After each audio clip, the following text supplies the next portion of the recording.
నంద్యాలలో వ్యవసాయ market committee నూతన పాలక కమిటీ సభ్యుల ప్రమాణ స్వీకారం ఘనంగా జరిగింది. ఎమ్మెల్సీ ఇసాక్ పాషా, ఎమ్మెల్సీ శిల్పా రవిచంద్ర కిషోర్ రెడ్డి ముఖ్య అతిథిగా పాల్గొన్న ప్రమాణ స్వీకారంలో నంద్యాల మార్కెట్ యార్డ్ చైర్మన్ గా మహేశ్వర్ రెడ్డి, వైస్ చైర్మన్ గా నాగన్నతో పాటు మొత్తం 16 పాలక మండలి సభ్యులుగా ప్రమాణ స్వీకారం చేశారు. రైతుల పక్షాన నిలబడి నిరంతరం రైతుల సంక్షేమానికి కృషి చేస్తామన్నారు. రైతులకు ఎలాంటి సమస్యలు ఉన్నా తమ దృష్టికి తీసుకురావాలని, జగన్ ప్రభుత్వం రైతుల సంక్షేమానికి పాటుపడుతూ అనేక రైతు సంక్షేమ కార్యక్రమాలు చేపట్టిందన్నారు.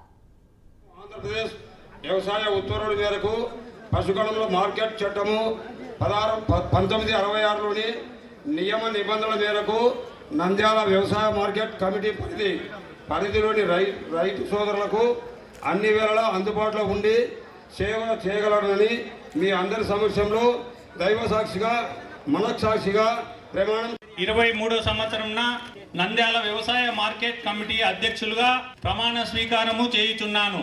నేను ఆంధ్రప్రదేశ్ వ్యవసాయ ఉత్పత్తులు మరియు పశుగణముల మార్కెట్ చట్టము